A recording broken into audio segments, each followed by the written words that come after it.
Благодарам, подпредседателке, почитуван заменик министер, почитувани колеги пратеници.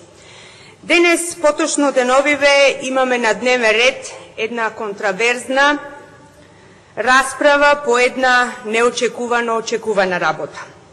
Именно кога во рамки на комисијата, а подоцна и на собрание, одеше расправата по повод предлог буџетот за тековнава 2012 година, како опозиција укажувавме, се противевме, дадовме безброј контрааргументи за предлог буџетот, владата и парламентарното мнозинство не само што не послушаа во нити еден сегмент, не сакавте ни да слушнете што говоревме, почитувани колеги од власта. Не помина ни 3 месеци од реализацијата на усвоениот буџет, сосема логично и природно, на површина, како сами од себе, излегоа сите работи кои тогаш ги говоревме, а власта не сакаше ни да ги чуе. Праксата, реалноста, секојдневието потврдија дека владата била во голема грешка со проекциите, планирањата и воопшто са подповрзан со буџетот, со фискалната политика за 2012 година. Погледнете го, почитувани колеги, самововедот од предлог ребалансот, чиј предлагач е владата преку Министерството за финансии, и ќе се уверите како со задоцнување од драгоцени 3, 4 или 5 месеци, самата влада констатира она што при усвојувањето на буџетот не сакаше да го уважи. Дури на момент, ако со внимание го следите материјалот во врска со оваа точка, нема да биде чудо ако се запрашате зашто всушност расправаме. За буџет на Република Македонија или за буџет на некоја ЕУ институција. Економските движења во 2011 година, зависноста на флуктациите на надворешната побарувачка од глобалниот економски амбиент, движењата на светските цени на основните производи, економскиот моментум во Европската Унија, изгледите за економски раст во еврозоната и секако должничката криза, се работи за кои во никој случај не ни помислувам, а не да речам дека се небитни при правењето на еден државен буџет. Меѓутоа, преку овие критериуми и исклучиво преку нив да се правда и да се објаснува огромното промашување за кое опозицијата предупредуваше, укажуваше со аргументи, даваше предлози за поинакви проекции уште при носењето на буџетот, не може да биде прифатливо објаснување за сегашниве измени, односно за овој ребаланс. Владата е влада токму заради тоа. Овие работи да ги согледа не на време, ами дури и пред време, да ги земе во предвид и да ги уважи уште при кроењето на државниот буџет за следната година. Во таа смисла, мојата прва генерална забелешка, може би посоодветно е да речам несогласување со овој ребаланс, е токму кусогледоста на владата манифестирана уште при проекцијата на буџетот, за жал, повторена и при предлагањето на измените на буџетот, за кој што расправаме деновиве. Грешка во старт, плюс повторување на една иста грешка, еве и при првиот обид за корекции на првично проектираните фискални политики. Ова не значи ништо друго, освен лош епилог на цела една фискална година, што е логичен след на една генерална фискална политика поставена во старт на погрешни основи и насочена кон погрешни цели. Тоа е суштината на проблемот со буџетот. А се останато, содржано во материјалот, дополнителните објаснувања, претежно од ресорниот министер, јаловите одбрани на колегите од власта, стереотипните флоскули и формулации употребени со цел да се оправда не само до сегашното, ами и идните чекори во овој сегмент, се само ветар во магла. Со еден збор, мегаломански, сепични апетити од една страна, наспроти занемарените можности и навистина релевантните објективни околности. Како резултат на еден таков тврдоглав однос на власта, во чија основа е максималното цедење на граѓаните и субјектите, пред се мислам на стопанските, кога е во прашање полнењето на буџетот, и крајно неодговорно и нецелисходно прекумерно трошење на буџетски пари од страна на власта нормално е да следува и се подлабоко тонење на македонската економија и раст секако на сиромаштијата. Џабе се елоквентните објаснување на власта дека е задоволна од реализацијата како на приходната, така и на расходната страна на буџетот, кога реалноста ни секојдневниот живот сурово потврдува нешто сосема друго. Многумина од колегите кои до сега го искористија правото на дискусија кажаа доста факти, бројки, аргументи со кои апсолутно се согласувам, меѓутоа во интерес на времето ќе се апстрахирам од бројки во мојата дискусија. Бидејќи доаѓам од Ресен, ќе се обидам со многу попрактични примери да го образложам мојот став зошто не можам и не смеам да го поддржам овој ребаланс. Почитувани колеги, поаѓајќи од најелементарната логичка смисла, за да браниме или критикуваме било што па и буџетот, основна дилема е зашто служи буџетот. Нели е нормално, најпросто кажано, големината или тежината на буџетот да зависи првенствено од можностите на една држава. И согласно тие можности да се проектираат нормално и потребите, по редослед, динамика и еден објективно димензиониран приоритет. Односно, секоја држава, па и нашата, да си ги пушти нозете толку колку што ни е долго чергичето. Според мене тоа не е само нормално, туку и исправно. За жал, овој момент кај нас е занемарен за сметка на мегаломанските амбиции на самата власт. Во случај како нашиот, економските, фискалните и сите други параметри битни при правењето на еден буџет се занемарени и ставени во функција на потребите на партијата или партиите на власт, односно на луѓе поединци или групи во врска со власта. Во ваков случај, како и да се шминкаат работите, без разлика какви реклами ќе се пласираат по медиумите, самата држава и нејзините граѓани нема што да очекуваат од државата олицетворена во актуелнава власт. Ќе употребам неколку фрази од материјалот за оваа седница. Меѓу другото се вели: во првите месеци од годинава редовно се вршени социјални трансфери, исплаќани се пензиите, реализирани се трансферите до единиците на локалната самоуправа за подмирување на трошоци за пренесени надлежности, малтене исплатени се субвенциите и редица други небулози. Демек, остварено е се како што и било планирано. Кажав дека ќе говорам за ребалансот од аспект на интересите на ресенчани и тоа ќе го направам со неколку конкретни примери. Делот за навремена исплата на пензиите и дупката во фондот за пензиско и инвалидско осигурување, односно начинот како се уште пензионерите добиваат пензија, ќе го прескокнам. Ќе почнам со субвенциите. Непримерна лага, која што нема допирна точка со совеста, е дека субвенциите им се исплатени на земјоделците. Оправдувањето, научено на памет од страна на секој функционер на власта е: добро, не се исплатени, ама ќе бидат, бидејќи таа работа оди по програма, а програмата се затвора во јули. Друга работа поврзана со наводно исплатените субвенции. Овој пат за оние од 2010 година.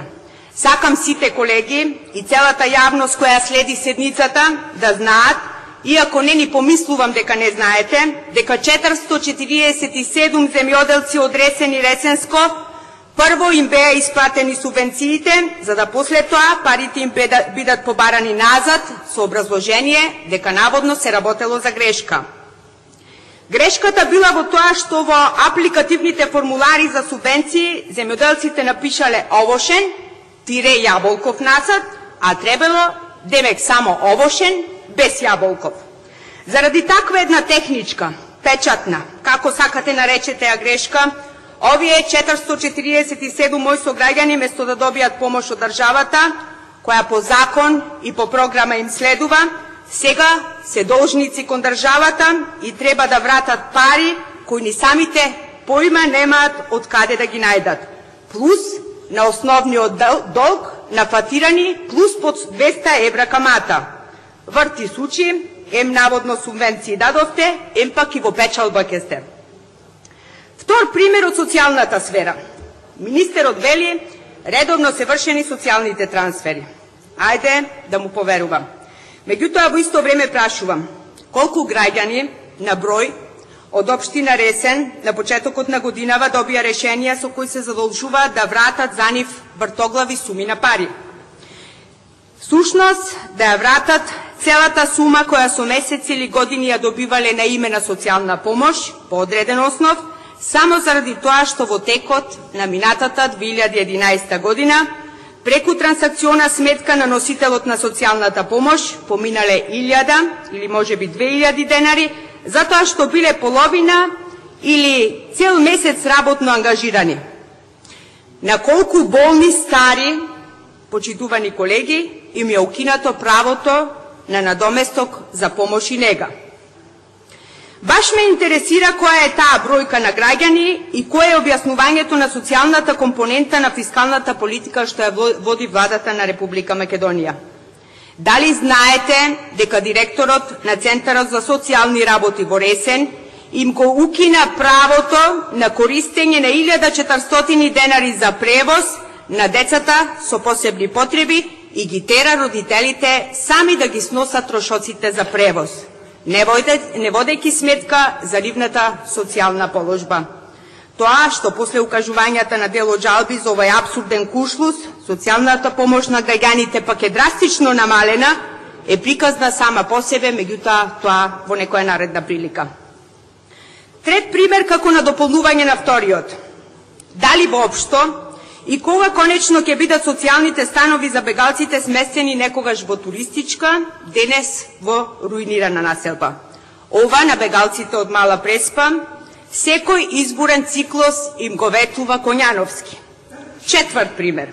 Браната на Курбинска река, која ќе обезбеди наводнување на земјоделските површини на истокот од Преспа и вода за пиење за 2 до 3 населени места, како и за туристичката населба Претор и Сливница. Имате ли намера во некој буџет или ребаланс да најдете место за оваа работа или сето ова ќе остане само мртво слово? И ова, секако секој изборен циклус, го ветува министерот Коњановски во Ресен. Пети пример. Патот Макази-Ресен и воопшто патната мрежа во Ресенско. Еве како изгледа. Ова е дел од магистралниот пат Битола-Ресен-Охрид.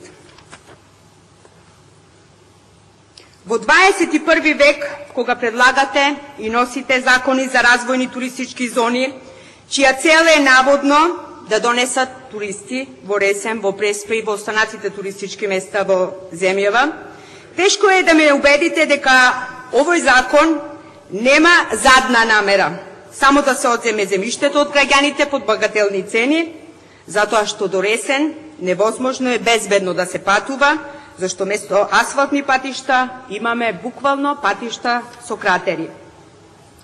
Убедувањето на сите што имале прилика или мора да ги користат овие патни правци е дека побезбедно да се вози по макадам, отколку по нереконструирани и неодржувани патишта и улици. Шести пример, исто од 21 век. И денес реалноста во Ресен е често пати, што е повеќе и од нормално, по неколку дена да нема вода во градскиот водовод. Имено Ресен има еден од најстарите водоводи во Македонија, граден во 1956 година и 70% од цевководот е од азбестни цевки. Причината до траеноста на азбестните цевки е и причина за чести дефеци и неможноста истите да се лоцираат заради отсуството на катастар на недвижности. Меѓутоа, она што е пострашно, причина повеќе за реконструкција на градскиот водовод е токму овој наслов. Од рак најмногу се умира во Ресен. Според податоците на Институтот за јавно здравје во Ресен, стапката на смртност изнесува 271 на 100.000 жители. Токму од овие причини, овој проект требаше да добие приоритет, а не да останува само мртво слово во плакатите за очет на градоначалникот Волкановски, кој што по четврти пат го наведува истото. Седми пример. Фекалната канализација во Наколец и Горна Бела црква. Владата треба да знае дека заради неопходноста од изградба на канализација, лани ова време местното население се самоорганизираше и собра пари за истата. Меѓутоа, во предизборната кампања, тогаш кандидати, некогашни владини функционери, не го гледам колегата Јакупи, речиси со сила и со закани, наредија граѓаните да не пипнат ни сантиметар од запатот, парите да бидат вратени, бидејќи истите тие сладкоречиви кандидати веднаш по изборите со државни, буџетски пари, канализацијата ќе изграделе за миг. Денес сме година дена по изборите, абер нема нити од канализација, нити од тогаш силните партиски функционери и агитатори. Нити општина Ресен сама, нити општина Ресен заедно со државата, затоа што државата ги одби амандманите, во име на предизборниот слоган «Заедно можеме повеќе», немаат намера нити со прст да мрднат во врска со овој и со останатите проблеми, акутни, со долгорочни последици кои што ги наведов. Почитувани колеги, сметам дека и државата, и власта, и буџетот се измислени за да им служат на граѓаните и да работат на остварување на нивните потреби и интереси. Предходните примери кои ги наведов се насушна потреба на граѓаните, чии интереси сум должна да ги застапувам. За жал, за овие работи се нема слух ниту сега при ребалансот, како што се немаше нити при носењето на буџетот. Истите стојат напишани во предизборните програми на ВМРО-ДПМН и ден денес граѓаните на Ресен и Преспа се сеќаваат и се повикуваат на изјавите и ветувањата на кандидатите во предизборието, сега се владини функционери или пратеници од власта. Истите овие работи, со разочарување морам да истакнам како пратеник, не успеав да ги убедам колегите пратеници, нити пак министерот да поминат амандмански. Не сите. Барем едно нешто да беше припатено. И како сега да аплаудирам на дискусиите на министерот или на некоја негова реплика, како да стиснам на зеленото копче кога интересот и потребите на ресенчани не постојат, ги нема никаде во ребалансот, ги нема нити во буџетот за 2012, нити за оној во 2011, ни во 2010, ни 2009, ни 2008, ни 2007, нити пак во оној од предходниот. Како човек да биде воздржан, а да не дискутира кога гледа, кога е сведок на една политика која е вистински виртуоз на собирање на рекордна сума на пари од граѓаните, на политика која троши секоја следна година најголем, најскап буџет во историјата на државата, а при тоа државата тоне во долгови. Го губи угледот и позицијата на меѓународна сцена, со умисла абстинира од евроатлантските процеси и интеграција, а граѓаните од ден на ден стануваат се посиромашни, животот од ден на ден се победен, градовите и селата се помртви и без душа. Ресен е мртов и без душа. Свесна сум дека со поддршка на мнозинството во собранието ќе помине и овој ребаланс.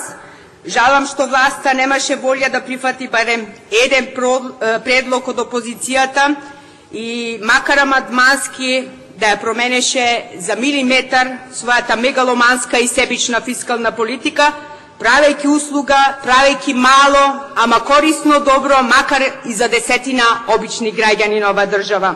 Како и да е, се надевам дека еден ден и сегашниве владини функционери, министри, пратеници од власта ќе сватат дека за секое нешто, па и за водењето на државата, за собирање, планирање, трошење на буџетски пари од граѓаните, може би е добро да се биде стручњак, технократ или експерт, не знам што, да се убеде и да се излажи народот да гласа, да се биде совршен манипулатор, најсовремено и најмодерно спакуван рекламер, но сепак се е џабе ако се нема минимум совест.